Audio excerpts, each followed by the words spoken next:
حالت میں میرا سلام لینا بھی گوارا نہیں کیا، اس کو بھی احساس کرنا چاہیے۔ جو میرے قبیلے کا ہے جسٹس یحییٰ آفریدی صاحب، اور ہم قبائلی ہمیشہ جو ہیں پاکستان کے لیے لڑتے ہیں، مرتے ہیں، جھگڑتے ہیں، غیرت مند قوم ہے۔ اس نے بھی رمضان میں روزے کی حالت میں مجھ سے ملنا گوارا نہیں سمجھا۔ اس کو بھی یہ احساس کرنا چاہیے کہ ہمارے جو مطالبے ہیں وہ جائز ہیں۔ ہم کوئی غیر قانونی، ہم کوئی غیر آئینی مطالبہ نہیں کر رہے۔ ہم صرف یہ چاہ رہے ہیں کہ عمران خان صاحب جو ملک کے سابقہ وزیر اعظم ہیں، پاکستان کے سب سے بڑی سیاسی جماعت کے وہ تاحیات چیئرمین ہے، اس کو شفا انٹرنیشنل ہاسپٹل اپنے ذاتی ڈاکٹرز کی نگرانی میں اس کا علاج ہو، بس یہ ہمارا مطالبہ ہے۔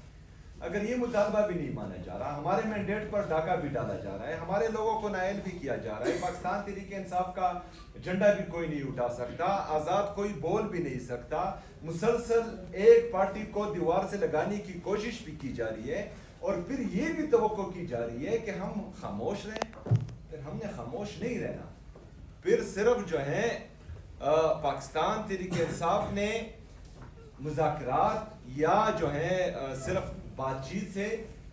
مسئلے کے حل کی طرف نہیں جانا۔ جو آئین اور قانون ہمیں اجازت دیتا ہے کہ ہم نے پرامن احتجاج کرنا ہے، تو اس میں عمران خان رہائی فورس، امن فورس، وہ بھی کردار ادا کرے گی، اور پوری پاکستانی عوام بھی کردار ادا کری۔ اور اس دفعہ جو جوش، جو جذبہ، جو جنون پورے پاکستان میں دیکھ کر آیا ہوں، میں پنجاب میں دیکھ کر آیا ہوں، میں سندھ میں دیکھ کر آیا ہوں، میں خیبر پختونخوا میں تمام ضلعوں میں گھما ہوں، اگر اس دفعہ ہم نے کھال دی تو میں یقین سے کہتا ہوں کہ کوئی سنبھالنے والا نہیں۔ لیکن سہیل افریدی صاحب یہ بتائیے، ایک دفعہ سارے کوشچن لے لیتے ہیں اسی کے ساتھ کنیکٹڈ میں نا بھی کافی برادری میں پاکستان تحریک انصاف والے سب ایک ہو گئے۔ جی بولے۔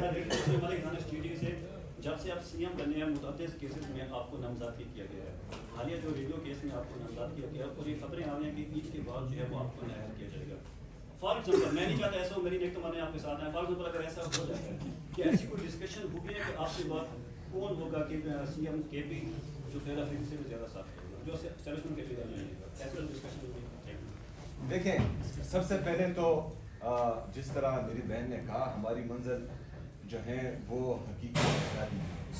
حقیقی آزادی کے حصول تک ہماری یہ جدوجہد جاری رہے گی۔ اس میں عمران خان صاحب کی رہائی بھی ہے، اس میں آزاد عدلیہ کی بحالی بھی ہے، اس میں آزاد میڈیا کی بحالی بھی ہے، اس میں آئین اور قانون کی بالادستی بھی ہے، اس میں رول آف لا بھی ہے۔ یہ تمام چیزیں اس میں شامل ہیں، اور یہ جو ہے ایک دن کا نہیں ہے، یہ 2 دن کا نہیں ہے، یہ جہد مسلسل ہے،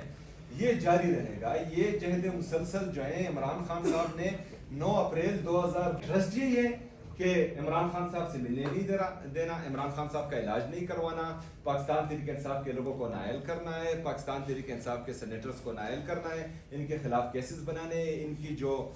خواتین ہیں ان کو بےعزت کرنا ہے، چادر چار دیوالی کی پامالی کرنی ہے، یہی پالیسی ان کی ہے۔ تو پھر اگر ایسا ہے تو ایسا سے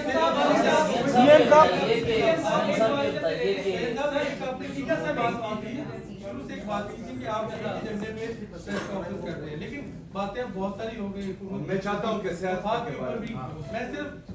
میں صرف اتنا پوچھنا چاہتا ہوں، آپ نے قواعد شاعری کا ایجنڈا جو دیا اس پہ امپلیمنٹیشن کا سٹیٹس بتائیں، اور دوسرا صوبے میں سیکیورٹی کے معاملات جو ہیں وہ بھی آپ کی ذمہ داری لگائی گئی تھی بانی پی ٹی اے کی طرف سے، صوبے کے سیکیورٹی معاملات کیسے ہیں؟ آج بھی وہاں واقع جی بالکل، آج جو لکی مروت میں ہماری پولیس پر سیکیورٹی کے ساتھ ایک ریلیٹڈ اور سوال بھی ہے کہ آپ کے علاقے میں بھی طالبانوں کے ناکے بھی ہے، جب عوام ہوں گے تب سیاست ہوگی، تب دھرنے ہوں گے، سب چیزیں، جب عوام نہیں ہے، لاٹ آرڈر کی سچویشن ہے، آپ کے علاقے میں طالبانوں کا دن دیہڑے نہ۔ دیکھیں جی، سب سے پہلے جو آج لکی مروت میں ہماری پولیس پر دہشت گردی کا واقعہ ہوا، اس کی ہم شدید الفاظ میں مذمت کرتے ہیں، اور شہداء کو خراج عقیدت اور ان کے درجات کی بلندی کے لیے دعا کو ہیں، ان کی فیملی کے ساتھ انشاءاللہ ہم کھڑے رہیں گے۔ دیکھیں جی، یہی پالیسی تھی جس پر ہم تنقید کر رہے تھے، یہی پالیسی تھی جب ہم پورے پاکستان میں یہ آواز لگا رہے تھے کہ آواز اٹھانا جنازے اٹھانے سے بہتر ہے۔